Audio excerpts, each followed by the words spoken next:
Hello, hello. Thank you everybody for being here today. Today we're lucky enough to get to speak with Sara Bittner, author of The Lighthouse Keeper and The Mhm. Mermaid. And there's so much I want to say about this. And like just from the get-go, when it comes to a period piece, when you have a cover like this that really kind of transports you into the vibe, it started off strong. And it isn't very often that I want to say the bandwidth to read a romance novel. And this one, I think, blended so many different genres. And again, I come back to the idea of a period piece, and it made it relatable is an iffy word, but it just made it very accessible. And if I found it to be a very nice and a very fun story to sink into while also touching on real world problems. And I think that's what made it really, really fun. So hats off to you. Really enjoyed it. Tore through it. Amazing. Thank you. Thank you. That's cool that you say that about the cover too, because I wanted it to feel like kind of like that old texture of like a journal kind of vibe and like just yeah. Because I drew that. So like yeah, That's so yeah. cool.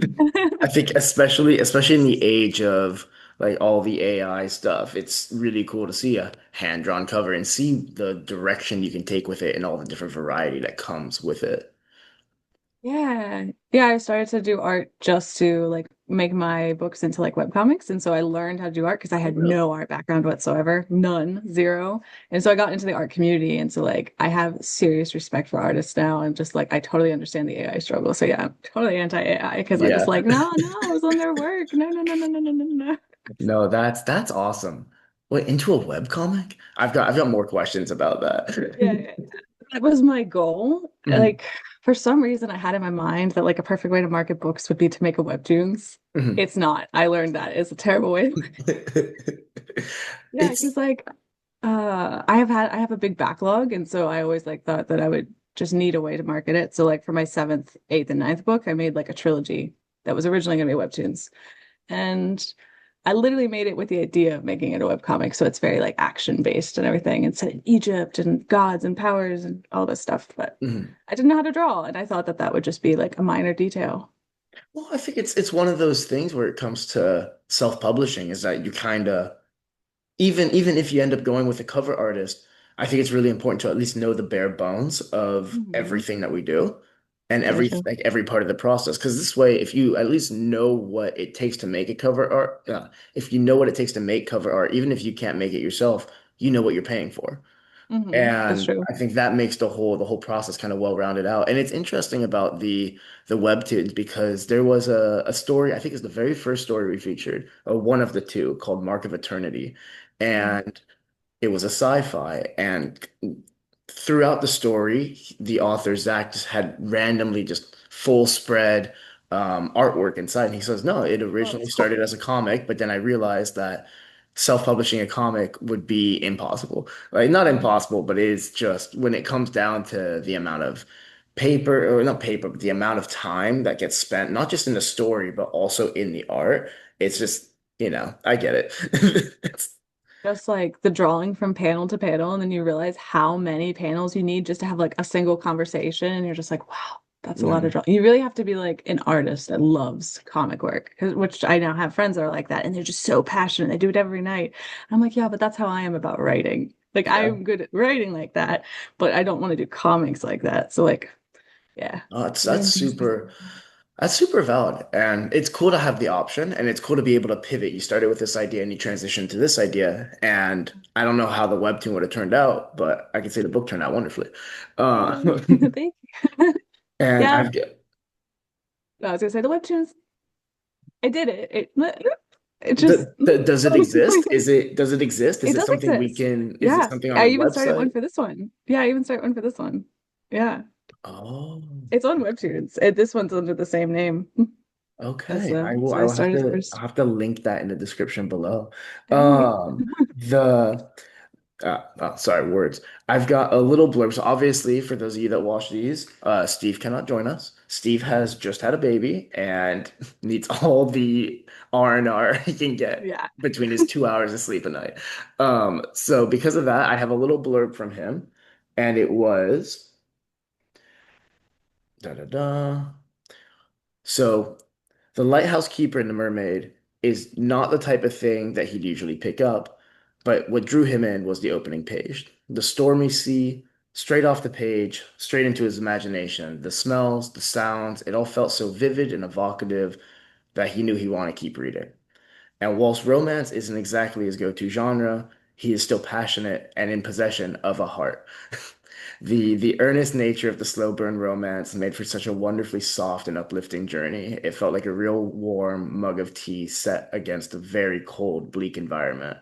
The warmth came from the human connections, the character, the growth, and it's what he thinks makes for the kind of romance that anybody can enjoy, whether it's their typical genre or not. Cool. That's really Yeah. cool. I think it's interesting too that you guys both kind of said that romance isn't your thing. And like I'm Mm. definitely not a romance author, so this book just kind of came out. So I wonder if that's like part of it, why it's not like a it's a romance, obviously, 100%, but like maybe that's a little why it's not like classic. I feel like the romance genre in general has very strong stereotypes that come within it.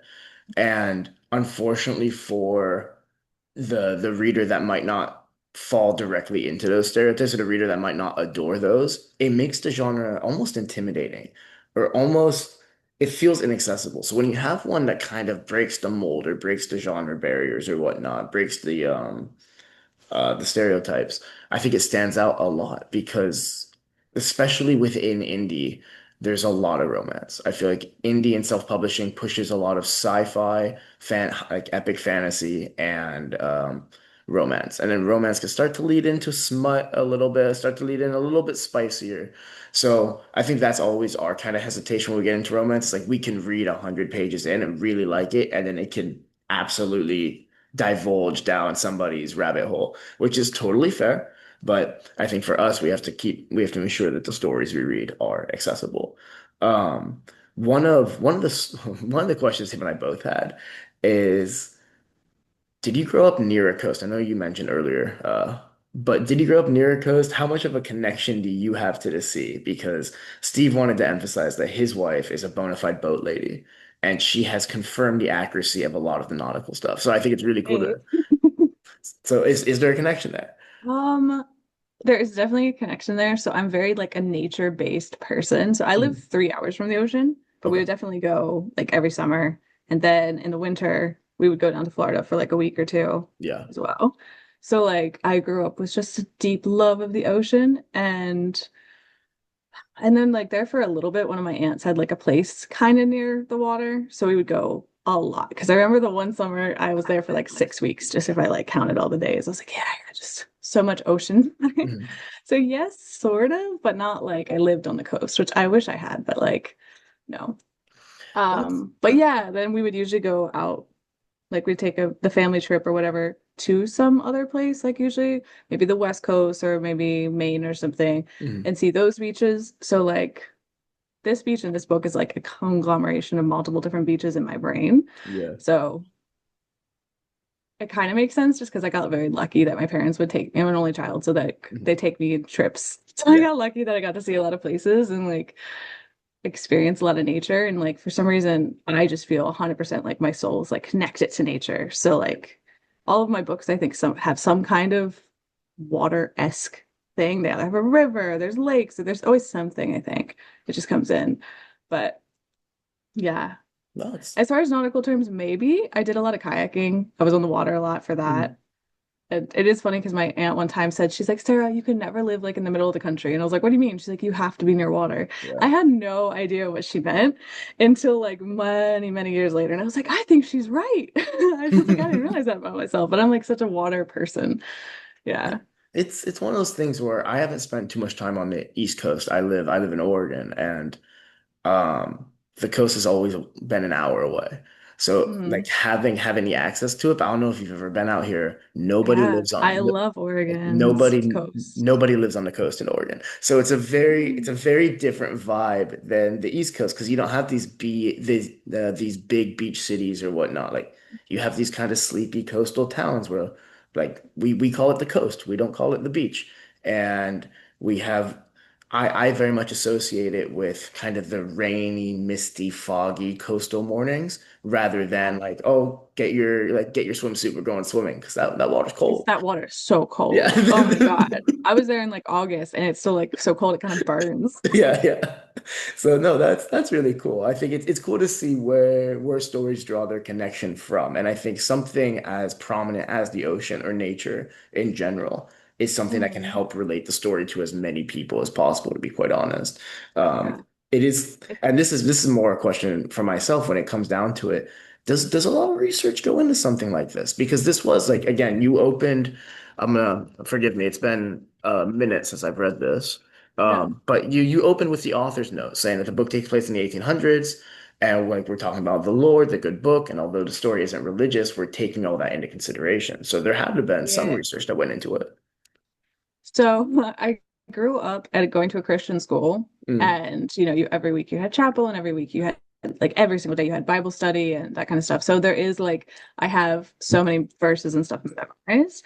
I just was like, I do think that she would have been raised, in a kind of Christian-y yeah. setting, especially back then. So I wanted it to be a part of it, but I didn't want anyone to like read it and be like, oh, this is clearly going to be like a Christian book. And I'm Mhm. like, no. This is gonna turn into Veggie Tales an hour in. Yeah, Like, because when I was growing up in like middle school, especially, my mom was like, "Here, have Christian romance novels," and like every once in a while, there's like Bible verses in there, and every once in a while, it's like, "But we've, submitting ourselves to the Lord," and I was like, I don't want anyone to think it's going to be like that kind of book, or mhm. even like, there's nothing wrong with that kind of book. It's just like not my Just kind of not, book, really. It's no. like it's also very like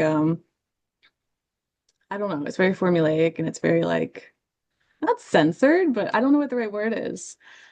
Yeah, there's just like a very set, it has to be blah blah blah because it's a Christian Predictable. book. Yeah, typically, but like and also just like it can't go outside of like norms in any way because it's a, you know, I Mhm. think. So yeah, I was scared. I was like, yeah, she'll be like, "Oh Lord," but that doesn't mean, guys, that doesn't mean.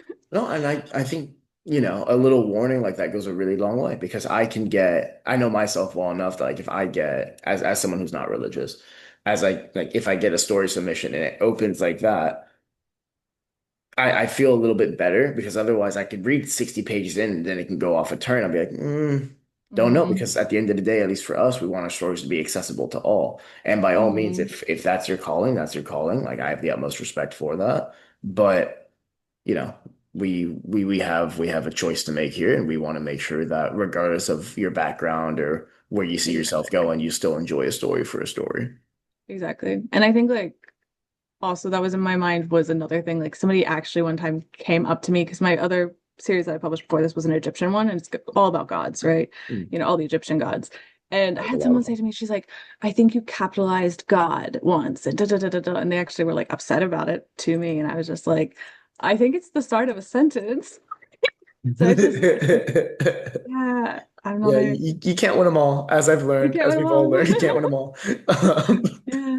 So, so less research had to go into, which back to the actual question, less yeah. research had to go into the Christian aspect because like if in any mentions that she has that kind of reference it, that I kind of just naturally was from my past. Mhm. A lot of research went into it of like what a lake housekeeper actually does, because I did Yeah. not know that. Yeah. When I was on the beach and I had this idea, like I could have imagined the two of them on the shore. And then I was like, I have a book idea. And then I was like, what would a lighthouse keeper actually do? I don't know. So I had to go through and just kind of like read about lighthouse keepers. Do you have a, this is a weird question. Do you have like a favorite lighthouse or a lighthouse inspiration? You have a lighthouse inspiration, but it's not a lighthouse. Oh, really? So the place that inspired this book is actually a rescue station.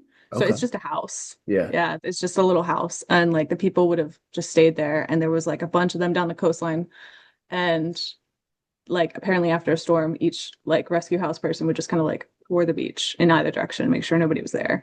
Oh, And neat. so yeah, so it was less like, oh, I have to keep the light going. It was more just like, yeah, there's shipwrecks, there's a barrier reef out there, and they go Okay. down a lot. So Gotcha. yeah, I didn't, I mean, it makes sense that something like that existed. Wouldn't have I crossed my didn't mind. know either. Yeah. Yeah, I didn't know either until I came across it. But for some reason, I was just like sitting there. It's one of my favorite places. I was just sitting there and then I like saw the two of them on the beach. And I was like, oh, a remote coastline would be super fun. And she's a lighthouse keeper. Ooh, okay. And then boom, Yeah. book. I love it. And Um, then I kind of like vaguely based it off of Maine a little bit. So mhm. between that beach that it actually was, which was in Florida, and then Maine, um, and then I just kind of just like made something up. Yeah. I mean, yeah. That's the cool thing about writing, and then the cool thing even further in the self-publishing is that nobody's telling you what to write. Yeah, You can make and create whatever you want. Like, yeah. and I think that's really that's the bare bones of it. Um, one of the questions that we had is I don't know how to phrase this. So the Lighthouse Keeper and the Mermaid has very short chapters. It was. I was curious what the stylistic choice was for that. Yeah. It makes me feel great as a reader because it makes me feel like I am just tearing through this thing. You yeah, so that's my only book like that. I've written 11 books. That's the only one that has short chapters like that so far. Yeah. I so the way I write is very much I just like see it in my head. It looks like a movie. And then I am just like watching it and I just write. And I kind of feel possessed and I don't feel like I'm making any choices whatsoever at all in any way. I just like it just happens and then I have a Yeah. book. And then for some reason during that process, it was just like, okay, chapter. And it just had this natural like rhythm where I was like, this just feels like a good place to stop. And so somehow in that, I don't know, I have no good reasoning. I mean, None. And it's fair. funny because in the reviews, I'll see some people that hate it and some people Yeah. that love it. And I was just like, yeah, that was always a possibility. Some of them were very short. I know that. Some of them were like, like half a page. I think, it's a stylistic choice, and like you said, it's not for everyone, but I will say Yeah. that's part of self-publishing. That's part of being an author is that, like you said, you've written 11 books, or you say 11 other or 11 total? 11 total. Yeah, 11 including this total. one. So there Mhm. comes a point where you want to kind of trial and error things. Yeah. And like you can keep fitting a mold, but what's the harm in experiencing and exploring something different? Yeah. Yeah. It was interesting. I don't know. And I liked how it kind of, while I was writing, it just felt like, and this is like a little minor lump. So I felt like I was like making the pacing faster as well. Sorry, the sun came into the window. Um, but no, that makes total sense. And I think again, like from a reader's perspective, at least like, I can just speak for myself. It made me feel real good because like, I just felt like I was tearing through it. And it also, to an extent, makes it harder to put down because it's like, oh, one more chapter, but one more chapter takes 40 Yeah. seconds. That's Uh, what my friend said. She was like, oh, it was so easy to just be like, well, I could get one more in tonight. Yeah. And I think, especially because a lot of people read for escapism and whatnot, there comes a point where you want to feel that little adrenaline rush, a little dopamine hit every so often as Mhm. well. Um, but yeah, no, so the format was cool. The way, obviously, the cover art is cool. The inspirations. I am curious. Obviously, there's the big elephant, the romance itself, the love triangle, as it were, and everything Mhm. too. Mhm. Um, I don't even know the question. I liked it. Um, did you, how was, I guess, trying to write dating and like trying to write like courtship from 200 years ago versus all of our Oh, experiences with it today? that's so interesting. Yeah. Um, because I think another big thing is the fact that she's been on the island the whole time. So she's had very little like interaction with people. So Mhm. in some ways that's really good for her because like him, he also hasn't had that many Yeah. interactions with people. So it kind of worked out. But yeah, that's an interesting question. I think like maybe actually going back to the whole like being raised in a Christian thing, you kind of have like the idea of like, oh, you're not supposed to do things and and also maybe having had, I really like reading like I like the Pride and Prejudices and stuff like that. I really like Sherlock Holmes. So I think like maybe I had that historical novel Mhm. aspect, just like a history of like stuff that I've read that might have helped with that. Um, Fair. but yeah.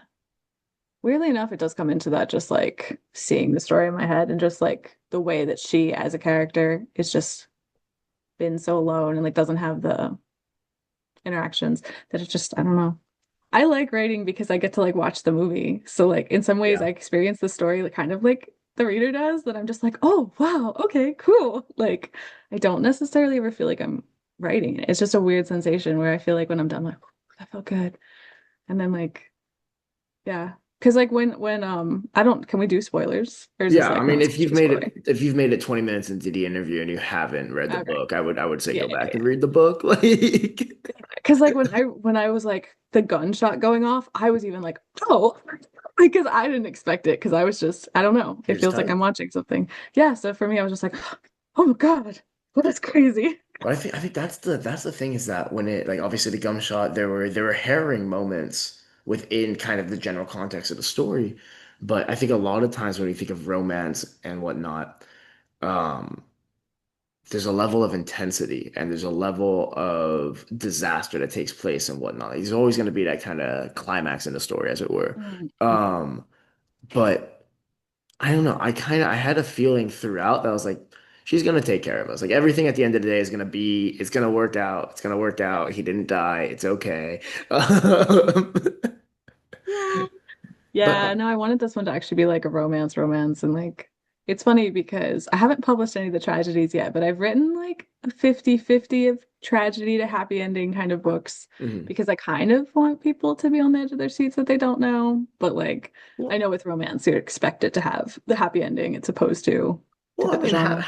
happy ending is we just the book we paired this with, Reflections of Lilia, Damselfly, really gets into how like if somebody's happily ever after will look very different from somebody else's, whether Oh, that that's cool. be and like, you know, something that you and I might see as bittersweet is something that someone else might just see as sweet. Yeah. And really gets into what makes it the happily ever after. And I think there was a level of innocence in the Lighthouse Keeper and the Mermaid that really exemplified that because I don't think, you know, like at the end of the day, they were never going to be able to live the I don't want to say interspecies. That makes you sound weird, but I don't like like you know they were never gonna be able to live the I guess like what's the word like the societal kind of happily ever after as it were, but they found one that worked for them at the end of the day. And I think that that hits the innocence of like you don't need it doesn't need to fit the quintessential romance novel. It doesn't need to fit the quintessential like stories that you grew up hearing for it to be a good story Mm, and for it to be worth it. And I think that's the big one is that at the end of the day, this is, you know, it's a romance, but it's a romance that's different. And it reminds you that you don't need to fit within the mold. Like yeah. yeah, obviously there's things you need to do, like be nice and like treat each other with respect. Like, you know, it's a bare minimum there. But the outcome can be different. And just because it's different doesn't mean it's bad. That's really true. The not fitting in and the not judging people based off of what they look like, not judging Mhm. people, like all that was definitely an important part of the story. Also, I do Where, love how it was a merman. yeah, yeah, Yeah. I yeah. feel like So it's such a basic concept that I feel like it's completely overlooked. It's mhm. always a mermaid, always a mermaid. It And is it's always a moment. Yeah, yeah, yeah. yeah. I can't think of any other media I have read where it's a merman. Yeah, it's Except funny for like a because some of the very comments I even get, they're raunchy. like, "Oh, so this is like an adult Little Mermaid," and I'm like, I don't know if I would necessarily call this book like. I know people are always like, "Oh, it's a retelling of blah blah blah." Blah. I think some of my reviews even said it was a retelling of Little Mermaid. I'm like, "There's a It's mermaid." not. I don't know. That's it. Yeah. It's usually a mermaid. I kind of wanted to play with that. That's why the title is like that too, Mhm. because I know like if most people think of a lighthouse keeper, they're instantly gonna think of like a gruffy man that's like all bearded and Mhm. rugged. And so I wanted to play with that with the title, where kind of like just because she's always dealt with the gender norms and how that's kind of, she's always been expected to be a certain way. I just wanted to play with that like expectation that I think everybody kind of has, like, Mhm. which is just a natural stereotype. I think everyone kind of has them built in just by life. Yeah, like we all know what the quintessential like coastal fisherman kind of Yeah, vibe is. Like we know like the exactly. gruffy, the white, the yellow raincoat, all that kind The of raincoat, picture. the boots. Oh my Yeah, God. 100%. So it's cool to break the mold, and it's also cool to remind us that to remind ourselves that that's just not how it is a lot of times.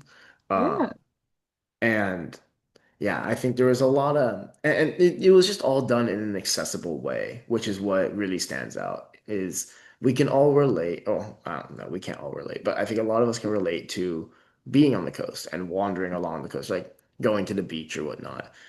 And you're staring out at the ocean, and who's to say we've never seen something just pop up and pop down? Like, yeah, exactly. Exactly. Actually, I had this like it's discussion. We used the word discussion with this guy once, and he's like, "Oh, I was like, I tried to write this as if mermaids actually exist in our world, mhm, like even now, because I don't know. I like the aspect of kind of having like a magicalness that just mhm, like makes you think that like, oh, maybe I am walking on the coast, and maybe I am like looking and seeing like, is that a dolphin or was it?" yeah. And he's like, that's so stupid. Like, we would have known if there was mermaids. That's so stupid. You can't just write mermaids into our world and like act like that's true. I'm like, nah, like every Why not? culture, not every culture, most cultures have some kind of aspect of a mermaid. Like, you have like the pink dolphins and the Mhm. Amazon. You have like, I don't know. It comes up a lot. So I'm like, why not? Maybe. Well, it's I also mean, obviously actually, not maybe, but like from a writer's point of view, like why not? We of can we can course. play. I had this conversation earlier this week about giraffes. It's a weird segue, but bear with me here.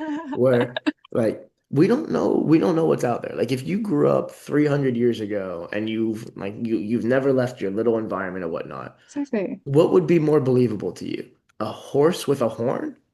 Or this weird hybrid thing that has a 12-foot long neck and is For checkered.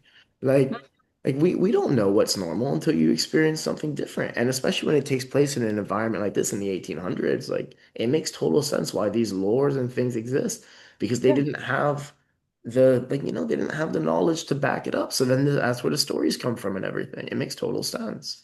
Exactly, exactly. You like think you see something out of the corner of your eye, and then your brain just makes something up, and like, yeah, And then you tell 100%. someone, and then like you tell like you have kids, you tell your kids, the kids tell their kids, and then lo and behold, don't go into the woods at night. Like, And it's totally fair because like I live with like a woods behind my house, Mhm. and like yeah, sometimes you hear what sounds like someone screaming. It's not. It's like some animal doing something. But like you could totally say how a myth would come about, like that's blah blah blah, and they're gonna steal the children. Yeah. Yeah, like And then at the end of the day, it's just your parents being like, I just don't want you to get lost in that. don't want to get Like, lost. Don't want to fall down a pit. Yeah. Like, but I can even see like just that instinctual, you hear something. And I guess it's maybe an animal being attacked by another animal, or you hear like something that sounds like a scream and you're like, oh my God. And like it does Mhm. like even now, even with us knowing science and this and that, you kind of just like that base instinct of just like, what was that? No, 100%. Um, I'm going through because Steve has a list of questions that I've largely Yeah, yeah, ignored. sure. Um, No, you good. so I'm reading. He wants to know. How did you go about creating the mermaid, merman? Was it recognizably a person in your head? Was it always going to be a creature? Did it evolve as you were writing? Um, no, weirdly enough, like when I had that image of them sitting on the beach, uh I imagined him kind of as he is, Mhm. which is just like classic, bottom, top. I, for some reason, wanted him to be like albino, so the white hair, the red eyes. Um, I kind of, part of that is that I'd been reading this one comic and like a side character that I don't even like that much. For some reason in my mind, his like straight white hair, I was like, yeah, that I like that. Like this fits. And I don't know why. I don't have a good reasoning for that. No. Because his character in that comic is very like cold and it's not at all like Callius. So I don't know. Don't know Yeah. why that happened. No, that's But super fair. yeah, no, it wasn't ever monster-esque, I think. It was very like classic mermaid thing. I think some people, because I've gotten fan art and stuff, some people have gone way more animalistic, which is totally fine. Because Mhm. I'm kind of the mindset that like even though I've done art, and I think this is because I'm doing the art, I don't think that my art is like necessarily more. Where's my phone going on? There we go. Um, I don't think that my art is necessarily any more like canon than anyone else's art, and I think that might Okay. be like a crazy statement to make but like to me as a writer, I'm kind of like giving you the guide. I'm not like telling you. Like if you interpret it blah blah blah, that's fine. I feel like I'm telling you the story and then whatever you imagine in your head is the story for you. So I feel like it's an individual thing for every person. I So like to that. me, like, yeah, because I don't It know. That's just how I kind of see storytelling in general. Like I'm like guiding your imagination. I'm not telling you it's this way specifically. is. So I think like some people told me they're like, I drew Daria and I didn't make her plus size. And the person's like, I imagined her plus size. I'm like, she can be for you. That's I didn't specify in the book. It Yeah, doesn't really matter. Like if that makes her more accessible or more it makes you happy, do it. Like I don't I like so some that. people imagine it in a I bad never way. really. I think as a reader, because I don't write, I think as a reader, I always just sit there and assume like, like whatever the author says is true. Yeah. Uh, but that's a really unique way to go about it. I like that a lot because it gives the reader opportunity to actually interpret for how they want to interpret. Um, Yeah. and this is something we've spoken about in other interviews about how you don't know who your audience is until you put the book out there. Like for all you know, you can put this book out there and think, okay, my audience is going to be women aged 16 to 25. And then lo and behold, the only people that read it are fishermen over the age of 65. Like you have no idea until you put it Mhm. out there and you give it a chance. And I think that's part of what makes the interpretation element of it so cool is that like everyone can interpret something differently. Um, Yeah. I think it's definitely something that had to come in my mind when I was drawing because I'm like, guys, this is not canon. Like this is just me doing my best to draw here. Like this is not necessarily, it doesn't have to be like this. one of the other questions Steve had that I'm also very curious about myself is what is your favorite sea related media? His is Master and Commander because he's an Age of Sail nerd. I've Sea always liked related Pirates of the media. Caribbean, but Pirates of the Caribbean. Oh, yeah. That might I'm thinking just to make sure I have all my bases cleared. Let's see. Pirates of the Caribbean though, like you don't understand how much I love Pirates of the Caribbean. Like so much. Like it's ridiculous. Like I was a figure skater and I even did Pirates of the Caribbean for one season. And I dressed like really, little pants and everything. Yeah. It that's was very fun. cool. Um, it's got now that you've said that, I can't even think of other sea related things. Pirates to me, I love Jack Sparrow so much. Mm. It's so much fun. Uh, Valid. Well, if okay, I'll take that. I will absolutely Yeah. take that. The other thing that Steve had to say was he sees obvious comparisons to The Shape of Water. Um, I had not watched The Shape of Water at okay. all. I have watched it since. My friends made me watch it. My friends compared this book for some reason also to Tarzan. And so we all watched Tarzan I together see as well. that. I Yeah. see that. I think the cover art might have something to do with it, but I see Tarzan in that Yeah, they're 100%. like, he doesn't speak the same language. He's a sweetheart. He looks at her real Mhm. tenderly. They're like, it's Tarzan. Yeah. So People are yeah, we out to watched get him. both. That's a good point. Oh my gosh. Now I can't unsee it. Boy, I like that. Yeah. No, But I watched The Shape of Water. It was an interesting movie. It was funny because I was supposed to be drawing while I watched movies with people. I just like something I'll do. We'll watch shows or whatever. And I was like, guys, this is actually like the worst movie ever to try to draw and whatever because there's no like talking for half of it. I'm like, okay, putting the pen down. I'm watching the movie. You guys, you won. I'll yeah, watch it. I guess besides like her and him having like a relationship that's kind of what interspecies, if we want to say that. I don't know. I don't know. I don't know. I think there's a bit of selfishness that bothered me in that movie where she like is like, no, like he'll stay with me even though it's dangerous. And I was like, no, let him go. If you really love him, let him go. yeah.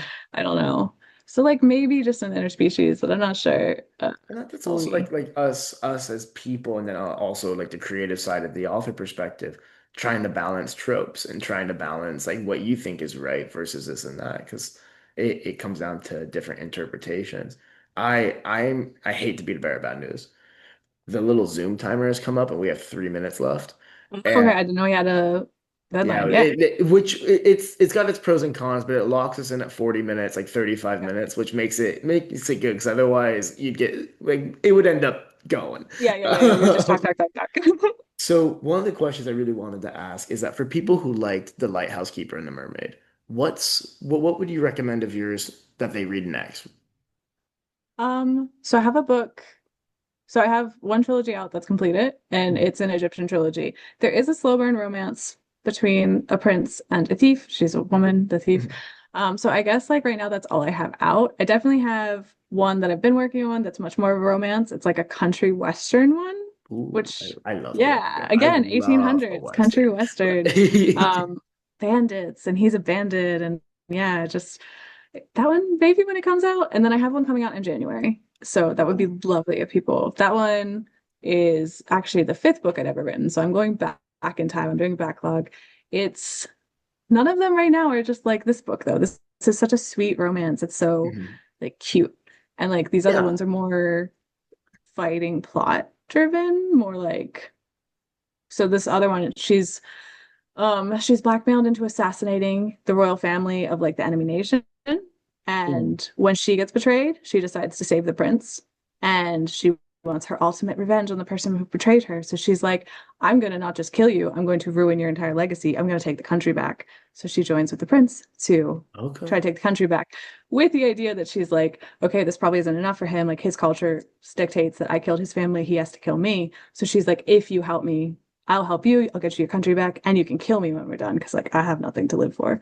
So that's the book Dang. that's coming out in January. So like if Got it. people are interested, then yes. Um, so we have a minute left now, and it will cut off. But I just want to say, um, what's the best way people can get a hold of you? And do you have a website? Because I'll put all the links below, Do basically. you have a website? I have a link tree that has like all of my stuff on it. Oh, And that's great. then Yeah.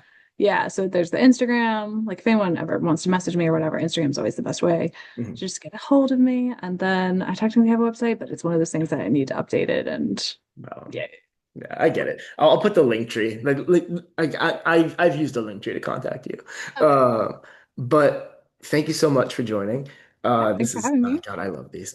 For those of you that made it through the entire interview and forgot, the story is The Lighthouse Keeper and the Mermaid by Thanks for Sara watching, Bittner. Thank guys. you so much again, and I hope everyone has a great day. Yeah, you too. All right, thank you.